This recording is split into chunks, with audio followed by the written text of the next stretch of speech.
10 times a woman is dying to sleep with you, but won't admit it.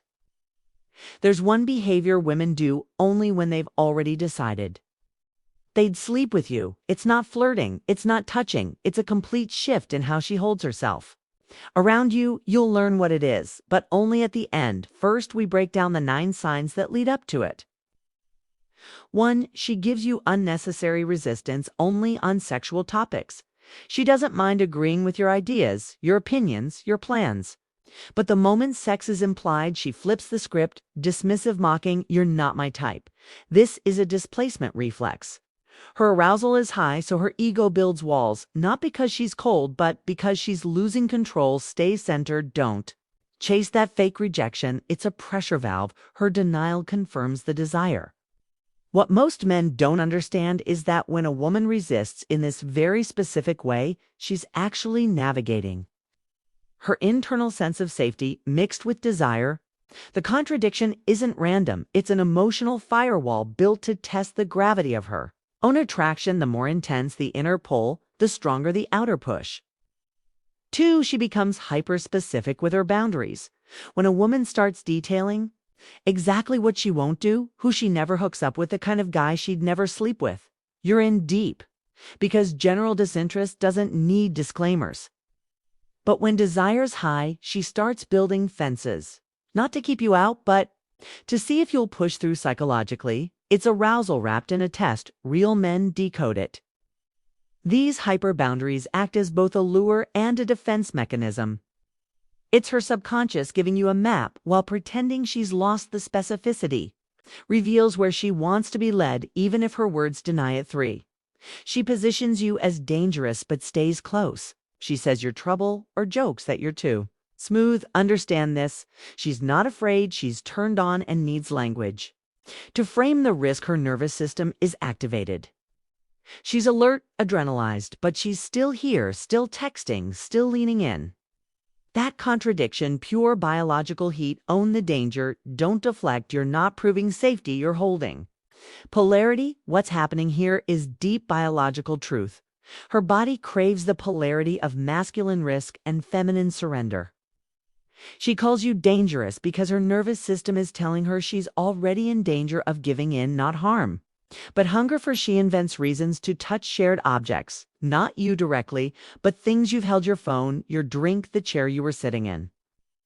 This is tactile transfer psychologically. It's called sensory anchoring. Her brain is trying to feel you without the social cost of being obvious. Most men miss this because it looks so innocent, but it's an ancient mating impulse to link scent, warmth, and presence.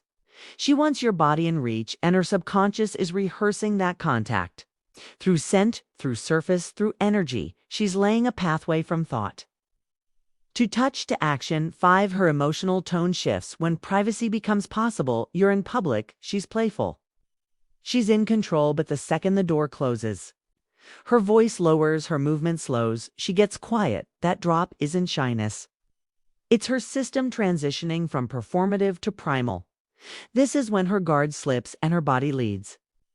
Don't overtalk here. Don't fill space. Silence magnifies heat. Lead with tension, not words. In those quiet moments, she's not just calm, she's exposing a part of herself that can only exist in safety.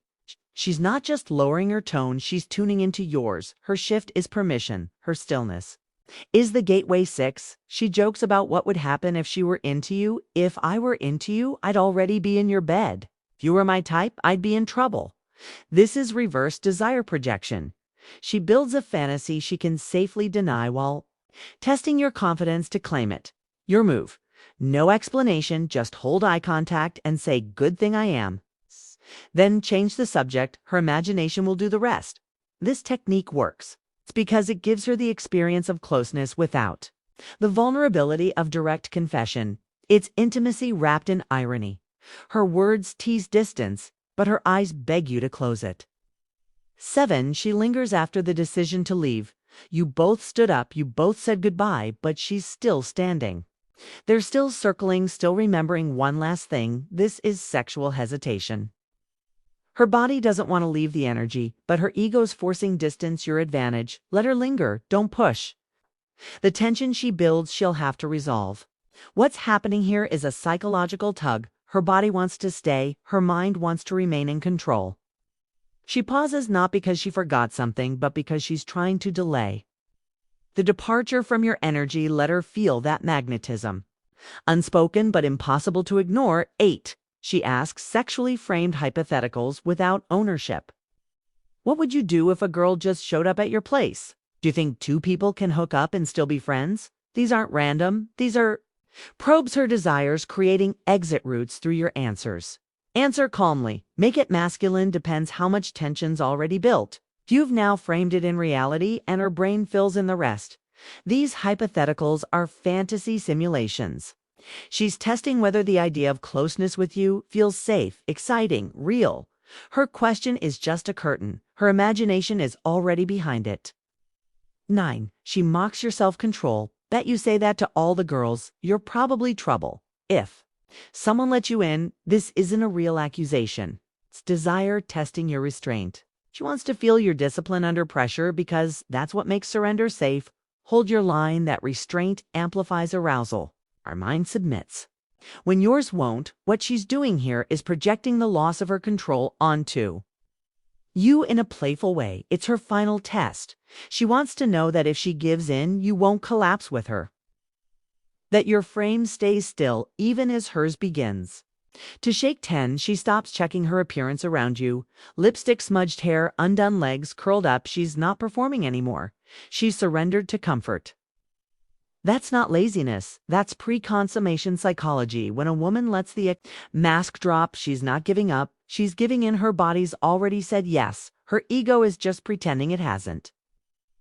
This moment is profound because it signals emotional safety, sexual comfort, and internal decision. You're no longer someone she needs to impress. You're someone she's already claimed internally. Her surrender of presentation is her admission of presence. She's no longer controlling how you see her because she already wants to be seen without filter. Subscribe if you're becoming the man who doesn't need confirmation because he reads the moment better than she reads herself, the man who senses what she won't say and stands in his truth without needing hers, the man who holds presence so steady her nervous system relaxes into his silence and her fantasies become her behavior.